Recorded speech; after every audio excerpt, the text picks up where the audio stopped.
ভারত পাকিস্তানের মধ্যে সৃষ্ট উত্তেজনা যুদ্ধের রূপ ধারণ করতে চলেছে। মঙ্গলবার মাঝরাতে পাকিস্তান অধিকৃত কাশ্মীরে ক্ষেপণাস্ত্র হামলায় ৭০ জন নিহত হওয়ার দাবি করেছে ভারত।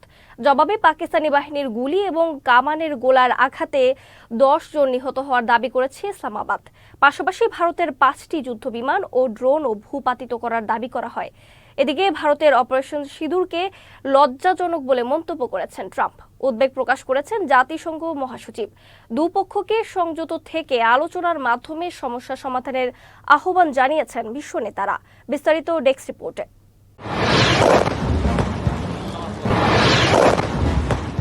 মঙ্গলবার মাঝরাতে হঠাৎ ভয়াবহ বিস্ফোরণে কেঁপে ওঠে পাকিস্তানের কোটলি, ভাওয়ালপুর, মুরিদকে, বাগ ও মুজাফফরাবাদ এলাকার বাড়িঘর।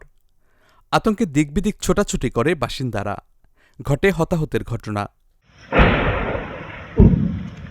ওই রাতে পাকিস্তান নিয়ন্ত্রিত কাশ্মীরের ৯টি লক্ষ্যবস্তুতে ক্ষেপণাস্ত্র হামলা চালায় ভারত। হামলায় ৭০ জন নিহত এবং ৬০ জন আহত হন বলে দাবি করেছে দেশটি। এনডিটিভি জানিয়েছে, সিঁদুর নামের এই অভিযান রাতভর পর্যবেক্ষণ করেছেন ভারতের প্রধানমন্ত্রী নরেন্দ্র মোদী।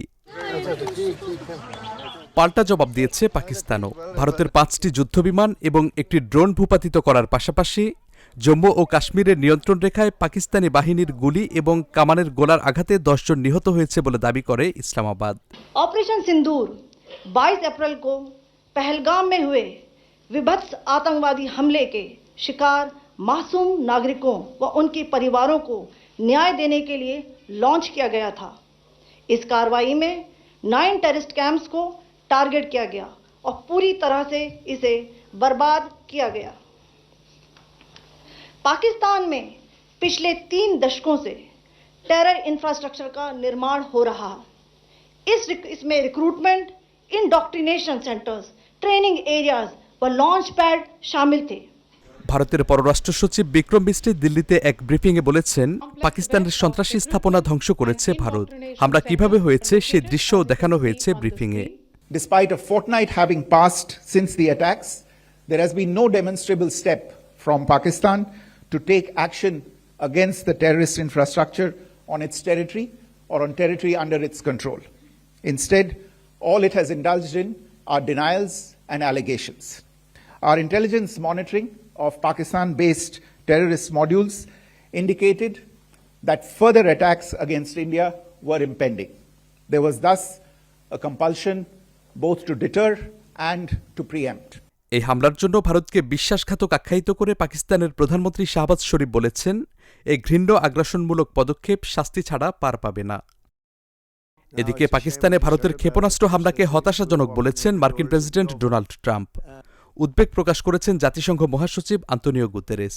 দুদেশকে সর্বোচ্চ সংযম দেখানোর আহ্বান জানিয়েছেন দুই বিশ্ব নেতা। No, it's a shame. We just heard about it just as we were walking in the doors of the Oval.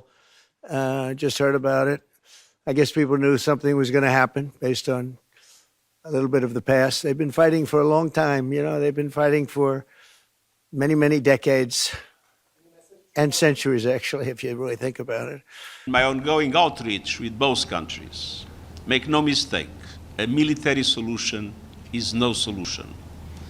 And I offer my good offices to both governments in the service of peace. The United Nations stands ready to support any initiative that promotes de-escalation, diplomacy, and the renewed commitment to peace. Bharat Pakistan উত্তেজনায় দুদেশেরই বেশ কিছু অঞ্চলে শিক্ষা প্রতিষ্ঠান বন্ধ রাখা হয়েছে। বিমান চলাচল বন্ধ করা হয়েছে দুদেশের কয়েকটি বিমানবন্দরে। ইসলামাবাদে জারি করা হয়েছে জরুরি অবস্থা। তবে নতুন করে আর কোনো যুদ্ধ দেখতে চায় না বিশ্ববাসী, এমনটাই অভিমত বিশ্ব নেতাদের। Saifur Rahman Rubel, channel S, international desk.